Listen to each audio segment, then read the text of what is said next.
Be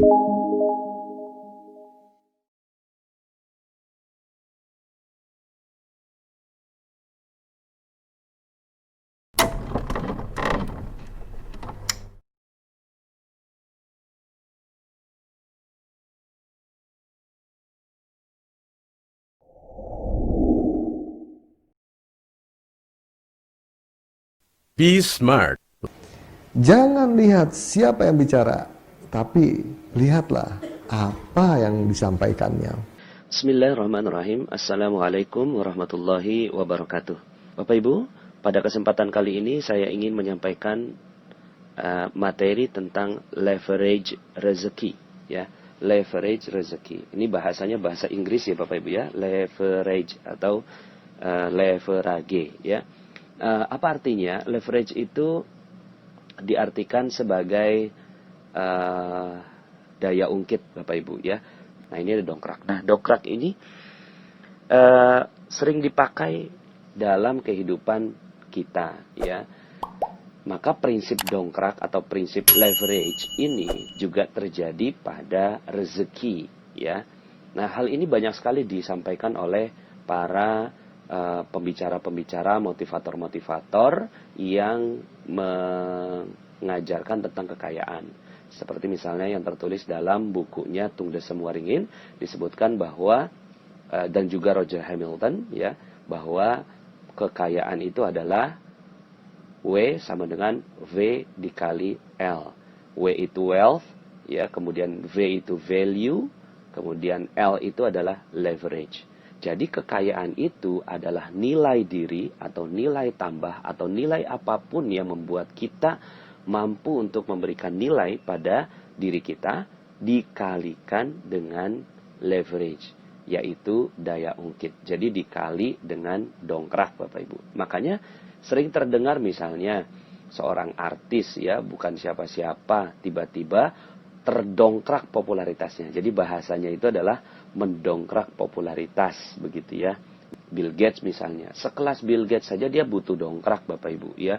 Ketika dia punya value. Value-nya apa? Value-nya adalah dia punya ide tentang Microsoft, Windows, Word, PowerPoint dan seterusnya. Tapi kemudian Bapak Ibu, kalau seandainya dia hanya seperti itu saja, maka dia tidak bisa menghasilkan rezeki, itu value, dikali pendongkraknya. Apa pendongkraknya? Pendongkraknya adalah Fujitsu, Toshiba, Sony, IBM dan seterusnya, gitu ya. Nah, itu adalah pendongkrak, ya. Nah, ini adalah alat-alat dongkrak untuk rezeki Bapak Ibu ya.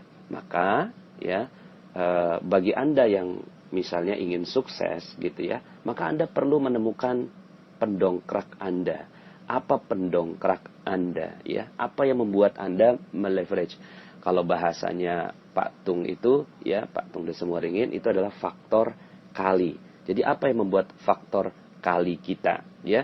Kita dari bukan siapa-siapa menjadi dikenal atau mendapatkan rezeki ya.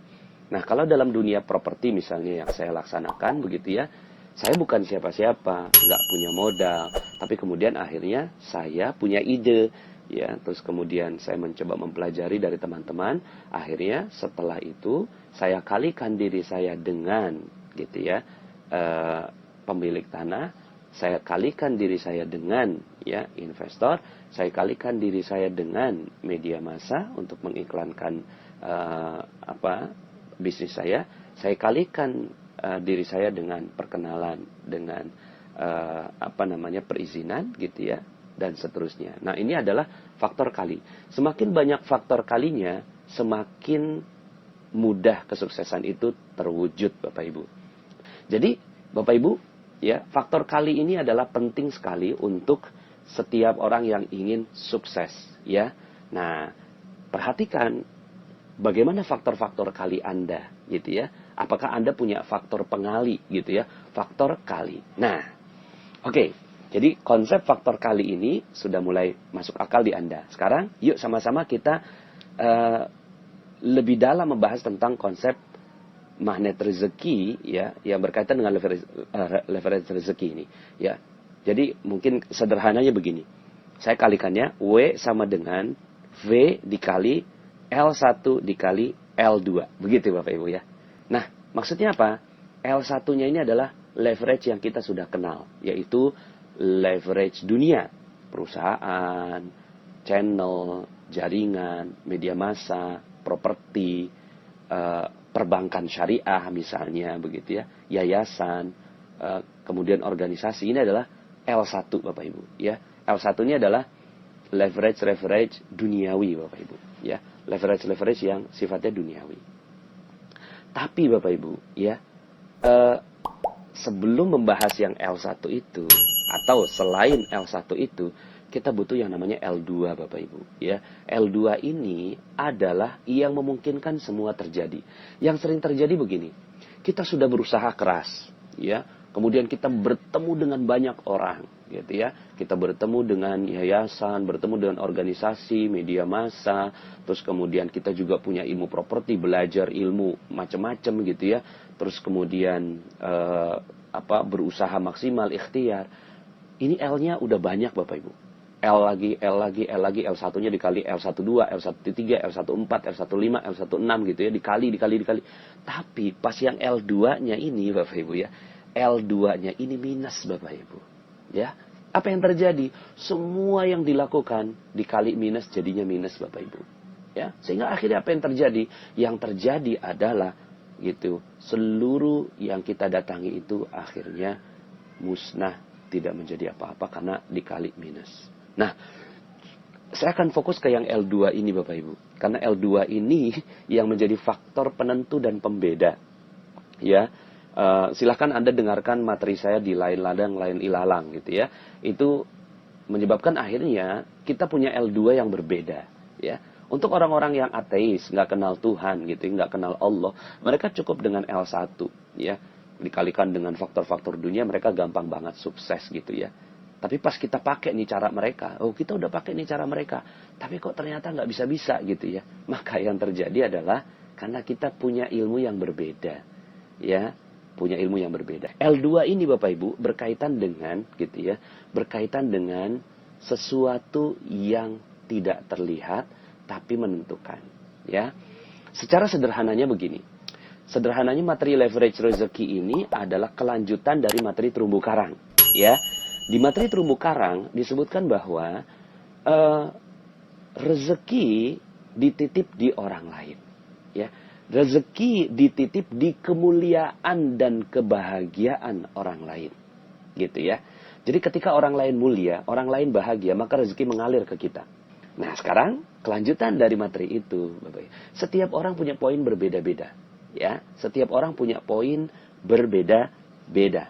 Nah, yang namanya leverage gitu ya, kita memilih Bapak Ibu. Ya, kita memilih.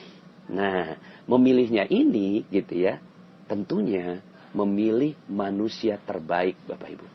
Kalaulah rezeki itu dititip di manusia, ya, dititip di kemuliaan dan kebahagiaan manusia, maka leverage rezeki berbicara tentang Anda kan mau sukses cepat, ya.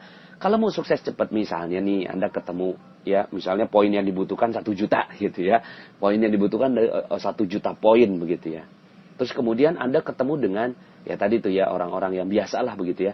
2 dikali 2 dikali 2 dikali 2 dikali 2 dikali 2 dikali 2. Butuh berapa banyak Bapak Ibu untuk mencapai ke angka 1 juta.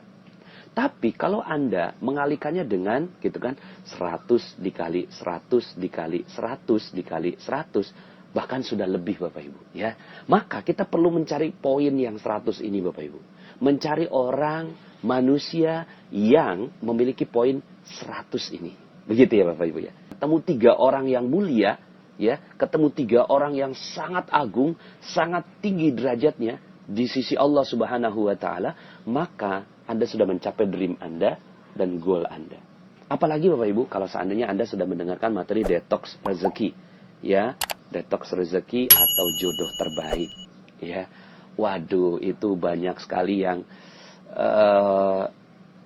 apa ya bahasanya, materi itu saya menyampaikannya aja penuh dengan rasa Bapak Ibu ya. Terus kemudian Anda pernah berdosa.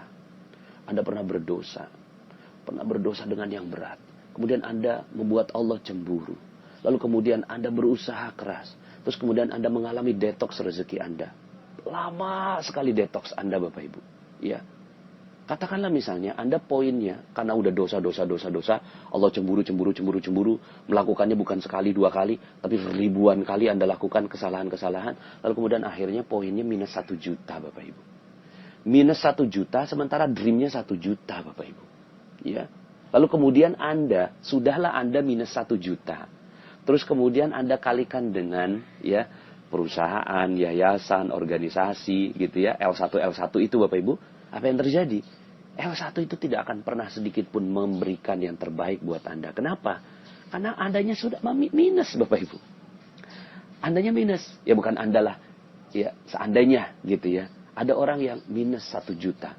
Maka yang perlu dilakukan L2 ini Bapak Ibu. Ya, leverage kedua ini yang penting sekali untuk membuat akhirnya dari 1 juta itu naik ke angka 0, angka 1, lalu kemudian naik lagi ke angka 1 juta. Bahkan dia butuh 2 juta poin Bapak Ibu untuk akhirnya dreamnya terwujud.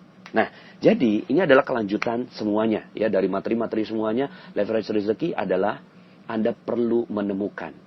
Kalau di materi terumbu karang, rezeki itu dititip di kemuliaan dan kebahagiaan orang lain, maka leverage rezeki berkata bahwa rezeki Allah dititip di kemuliaan dan kebahagiaan manusia yang dimuliakan Allah. Begitu Bapak Ibu. Ya. Sekali lagi, rezeki dititip gitu ya di kemuliaan dan kebahagiaan manusia yang dimuliakan oleh Allah Subhanahu wa taala, ya. Nah, jadi akhirnya kita mesti cerdas Bapak Ibu, ya. Agenda kita akhirnya cerdas, ya. Enggak semua manusia kita bahagiakan, tapi ya poinnya 1 2 ketemu orang gitu ya bahagiakan. Tapi cari Bapak Ibu. Cari orang-orang manusia yang dimuliakan Allah Subhanahu wa taala. Karena dia yang punya akses rezeki Bapak Ibu. Dia yang punya akses rezeki, ya. Nah, maka leverage rezeki ini Bapak Ibu, ada beberapa manusia yang ingin saya perkenalkan kepada Anda yang perlu Anda kerja keras bertemu dengan mereka. Kerja keras Bapak Ibu untuk memuliakan dan membahagiakan mereka. Kerja keras Bapak Ibu untuk meminta ridho, doa, dan izin darinya. Nah, Bapak Ibu, saya ingin sedikit ceritakan tentang satu kisah, ya.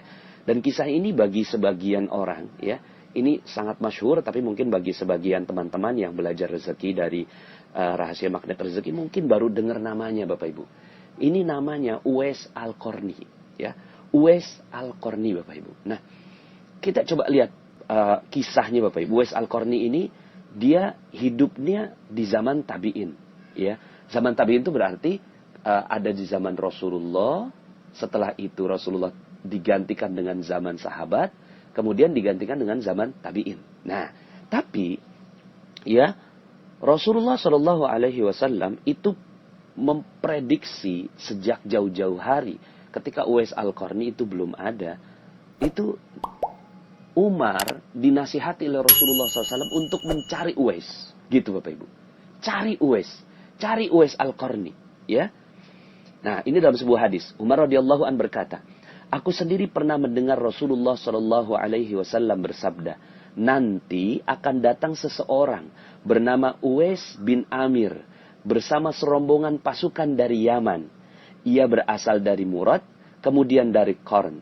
Ia memiliki penyakit kulit, kemudian sembuh darinya, tersisa bagian cuma sebesar 1 dirham. Gitu. Nah, ini ciri-ciri yang diberikan kepada Umar. Ya Umar, ada leverage loh. Ada daya ungkit yang membuat kamu ini akan rezekinya berlimpah ruah gitu ya. Dunia maupun akhirat ya pastinya. Kalau bicara rezeki ini kan dunia maupun akhirat. Ini akan berlimpah ruah loh. Gitu. Siap ya Rasulullah. Akhirnya Umar ini mendengarkan gitu kan sampai detil gitu ya. Ciri-ciri dari Uwais Al-Qarni ini. Ia memiliki penyakit kulit, kemudian sembuh darinya kecuali bagian dari 1 dirham. Gitu ya. Ia punya seorang ibu dan sangat berbakti kepadanya.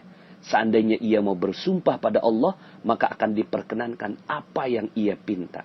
Jika engkau mampu agar ia meminta kepada Allah supaya engkau diampuni, maka mintalah kepadanya. Masya Allah Bapak Ibu. Ini adalah perintahnya Rasulullah kepada Umar agar mencari leverage-nya Bapak Ibu. mencari leverage rezeki. Umar, siapa yang nggak kenal Umar bin Khattab radhiyallahu an? Sudah dijamin masuk surga, Bapak Ibu. Sudah dijamin masuk surga. Hartanya itu Umar bin Khattab dalam buku karangan Dr. Jaribah gitu ya. Itu disebutkan, ya saya hitung-hitung itu penghasilan per bulannya rata-rata 233 miliar per bulan Bapak Ibu. Ya, kalaupun meleset ya miliaran lah Bapak Ibu ya. Nggak mungkin ya sedikit itu. Karena ladangnya aja 70.000 ladang pertanian yang tiap itunya panen Bapak Ibu. Artinya apa? Umar bin Khattab ini udah kaya raya secara duniawi. Rezekinya itu sudah berlimpah secara duniawi. Di akhirat juga Umar bin Khattab dijamin masuk surga oleh Rasulullah SAW. Ikut perang Uhud, ikut perang Badar, ikut perang Khandaq gitu ya. Ikut Fatu Mekah, Masya Allah. Ini Umar bin Khattab radhiyallahu anhu. Ya, artinya ini sahabat mulia sekali. Beliau punya amalan soleh banyak sekali Bapak Ibu. Ya, amalan soleh bagaimana tidak? Beliau memakmurkan 3/4 dunia menjadi khalifah Bapak Ibu. Tapi sudah begitunya Umar bin Khattab masih cari leverage Bapak Ibu. Masih cari daya ungkit Bapak Ibu. Untuk ya minta diampuni oleh Allah. Untuk perisainya dihapuskan oleh Allah Subhanahu wa taala. Untuk perisainya ini kan ya kalau Anda dengarkan materi perisai rezeki itu mengalir deras, tapi karena ada perisai maka akhirnya rezeki itu tidak mengalir. Nah, Bapak Ibu yang dirahmati Allah, maka ini di sini disebutkan ya kata-katanya, perintahnya Rasulullah, jika engkau mampu agar ia meminta kepada Allah supaya engkau diampuni, mintalah ampun gitu ya kepada Allah melalui Uwais Al-Qarni. Nah, Bapak Ibu suatu hari Uwais Al-Qarni ini datang Bapak Ibu, ya. Suatu hari dari Usaid bin Jabir, ya, ia berkata, Umar bin Khattab ketika didatangi oleh serombongan pasukan dari Yaman, ya. Jadi pas, ini dari Yaman nih, gitu ya. Terus kemudian Umar bertanya, ya, apakah di tengah-tengah kalian ada yang bernama Uwais bin Amir? Kemudian, ini ya Rasulullah, ini ya Umar. Kemudian ditanya, apakah engkau benar Uwais bin Amir? Ya, saya Uwais bin Amir. Kemudian Umar bertanya, benarkah engkau dari Murad, dari Qarn? Iya, kata Uwais Al-Qarni. Umar bertanya, benarkah engkau dahulu memiliki penyakit kulit, lantas sembuh, kecuali sebesar 1 dirham? Iya, kata Uwais. Lalu kemudian Umar bertanya lagi, benarkah engkau punya seorang ibu? Iya, gitu ya. Kemudian akhirnya dibacakan hadis tadi, gitu ya. Aku sendiri pernah mendengar Rasulullah SAW bersabda, nanti akan datang seorang bernama Uwais bin Amir bersama serombongan pasukan dari Yaman. Dia berasal dari Murad, kemudian dari Qarn, dia memiliki penyakit kulit dan seterusnya Bapak Ibu. Lalu kemudian Umar berkata, tolong aku, mintalah kepada Allah untuk mengampuniku. Kemudian Uwais mendoakan Umar dengan meminta ampunan kepada Allah Subhanahu wa taala. Masya Allah. Nah, Bapak Ibu, ya. Setelah itu kisahnya akhirnya Uwais Al-Qarni ini dikenal di mana-mana. Kemudian banyak orang yang meminta doa kepadanya. Lalu kemudian mau dikasih hadiah. Tapi kemudian Uwais Al-Qarni nggak mau Bapak Ibu. Karena dia lebih memilih untuk hidupnya zuhud Bapak Ibu. Kalau dia mau maka dia bisa meminta upah terhadap doa-doa yang diminta olehnya gitu. Tapi Uwais Al-Qarni nggak mau. Dia milih miskin Bapak Ibu. Terus kemudian Uwais Al-Qarni ini ya menyendiri Bapak Ibu. Dia lari dari manusia. Dia kabur dari manusia Bapak Ibu. Karena takut kalau seandainya akhirnya orang itu tidak mintanya kepada Allah, malah mintanya kepada Uwais Al-Qarni. Nah ini ya, waktu itu sempat ada yang pulang dari haji Bapak Ibu. Pulang dari haji minta kepada Uwais Al-Qarni gitu ya. Tolong didoakan. Loh kan kamu baru pulang dari haji gitu ya. Tapi engkau mulia gitu ya. Terus kemudian Uwais Al-Qarni ya bagaimana gitu ya. Akhirnya Uwais Al-Qarni takut kalau seandainya dia ini ya dimuliakan. Akhirnya dia menyendiri dan meninggal dunia dalam keadaan tidak dikenal orang. Nah, Bapak Ibu yang dirahmati Allah Subhanahu wa taala, saya ingin mengambil cuplikan dari kisah Uwais Al-Qarni ini Bapak Ibu, ya. Uwais Al-Qarni ini luar biasa. Artinya apa? Ini Umar bin Khattab aja untuk menghancurkan perisainya, dia butuh sekelas Umar gitu loh Bapak Ibu. Sekelas Umar gitu. Ya, kita nih siapa? Gitu ya. Kita nih siapa? Kita bukan siapa-siapa Bapak Ibu. Nah, akhirnya Bapak Ibu, ya, yang perlu kita lakukan adalah cari manusia seperti ini Bapak Ibu. Ya. Cari manusia seperti ini. Carinya di mana? Carinya di mana? Uwais Al-Qarni sudah wafat, sudah tidak ada. Udah 1400 tahun yang lalu. Kita nih, aduh, hidup di zaman yang ya seperti ini akhir zaman. Mau ketemu di mana? Pasti ada, Bapak Ibu. Cari, Bapak Ibu, ya. Cari orang yang seperti ini, ya. Kita nggak pernah tahu, terkadang gitu ya. Uwais Al-Qarni ini sangat miskin, dihinakan orang, direndahkan orang, nggak kelihatan, Bapak Ibu. Makanya akhirnya, gitu ya, akhirnya untuk menemukan orang seperti ini kita nggak pernah tahu. Yang perlu kita lakukan, minta kepada Allah Subhanahu wa Ta'ala agar bertemu dengan orang yang seperti ini. Ya, setiap ketemu orang, maka kita positif aja, Bapak Ibu. Ya, mudah-mudahan ini Uwais, ini sifatnya seperti Uwais Al-Qarni, gitu, Bapak Ibu ya. Makanya saya ingin memberikan 4, Bapak Ibu ya. 4 manusia yang bisa Anda datangi, Bapak Ibu ya. 4 manusia yang bisa Anda datangi agar Anda bisa mendapatkan kisah seperti Uwais Al-Qarni. Pertama, ibu Anda, Bapak Ibu. Ibu Anda. Ibunda Anda, ya. Kita lihat dari kisahnya Uwais Al-Qarni. Uwais Al-Qarni, ya, kenapa menjadi mulia? Karena sangat memuliakan ibunya, Bapak Ibu. Maka, ya, sebelum memuliakan yang lain, sebelum membahagiakan yang lain, maka muliakan dan bahagiakan ibunda Anda. Itu adalah daya ungkit Anda. Kalau seandainya misalnya Anda pernah salah, zalim, pernah membuat Allah cemburu, pernah mohon maaf berzina, minum-minuman keras, mabuk-mabukan, bahkan pernah nauzubillah membunuh orang. Ya, membunuhnya bukan cuma sekali, dibunuh lagi, bunuh lagi. Masya Allah. Ya, mereka yang melakukan aborsi misalnya. Maka gimana caranya? Cara yang terbaik, Bapak Ibu, datangi ibunda Anda.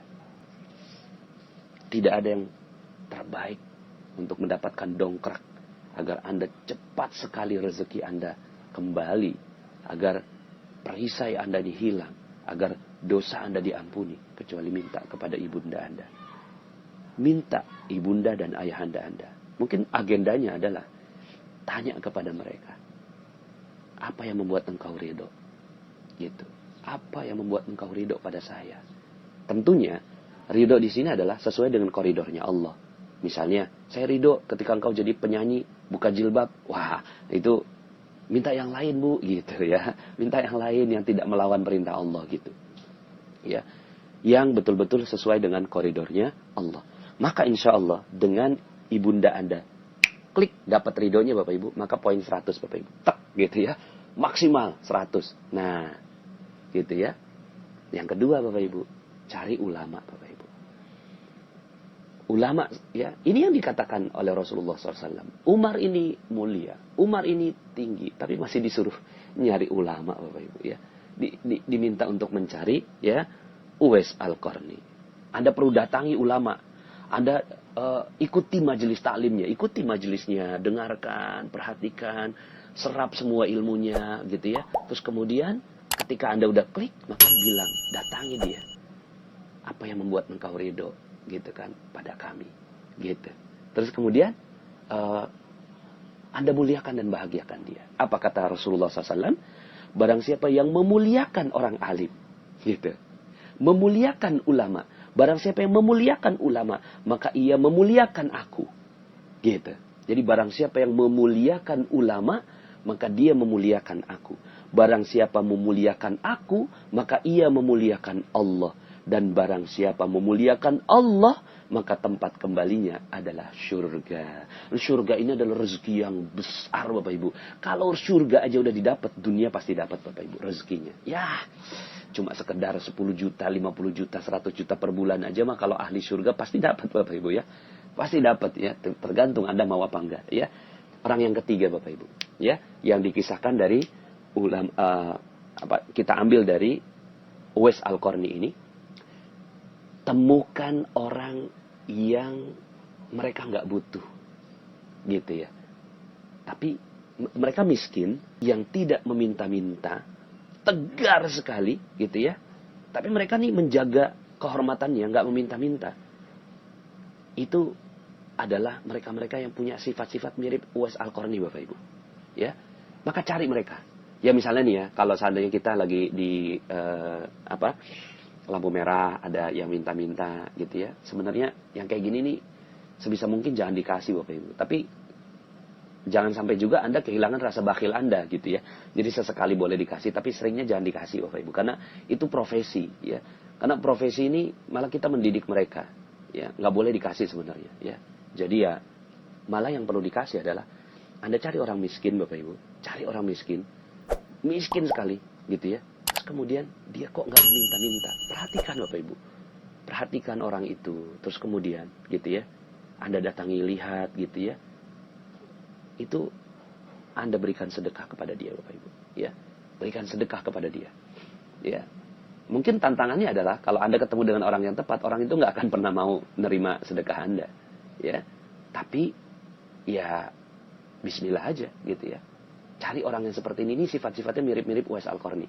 Maka kalau seandainya Anda ketemu dengan orang yang seperti ini dan dia mau menerima sedekah Anda, ya, Anda muliakan dia, bahagiakan orang yang seperti ini Bapak Ibu, ya, orang miskin, ya, kemudian kenal dengan Allah pastinya ya, sholatnya bagus, gitu ya, terus kemudian dia kok nggak minta-minta. Nah ini, masya Allah. Jadi ini adalah leverage, ya, ini adalah daya ungkit Bapak Ibu. Nah yang keempat, ya, sebenarnya masih banyak ya, cuma saya batasi 4 dulu nih, ya, di kesempatan leverage rezeki pada kali ini. Dan kayaknya sih saya cukupkan bahasan ini. Yang lain-lainnya Anda cari sendiri ya Bapak Ibu ya, cari sendiri ya. Intinya adalah manusia mulia, ya, manusia mulia. Yang keempat adalah anak yatim Bapak Ibu. Anak yatim ini mulia sekali Bapak Ibu. Ya, bagaimana tidak mulia? Kata Rasulullah SAW, mereka yang memuliakan anak yatim, ya akan bersama denganku, ya seperti 2 jari ini, 2 jari yang berdekatan antara telunjuk sama jari tengah. Artinya dekat sekali Bapak Ibu, ya dekat sekali dengan Rasulullah SAW. Maka sebenarnya ini ingin menunjukkan bahwa anak yatim ini adalah dongkraknya rezeki Bapak Ibu, ya dongkraknya rezeki. Nah datangi mereka. Ya, datangi mereka. Dan cuma gini, ada banyak orang yang ketika mendatangi anak yatim tapi malah merendahkan anak yatim. Gimana caranya? Ya seperti yang kemarin saya bahas dalam rezeki gratis sama rezeki dalam frekuensi rezeki. Itu ketika datangi anak yatim, terus kemudian kita merasa lebih tinggi, anak yatim ini rendah karena dia membutuhkan uang Anda. Tidak Bapak Ibu, ya. Muliakan dan bahagiakan anak yatim. Ini 2 kata kunci. Muliakan dan bahagiakan anak yatim ini. Ya. Gimana caranya? Anda pasti bisa, gitu ya. Muliakan mereka, berikan mereka ya pendidikan, ya. Kemudian tinggikan mereka, ya, support mereka. Terus kemudian bahagiakan mereka, kasihin sedekah ke mereka, ya. Hai guys, jangan lupa subscribe YouTube channelnya ya.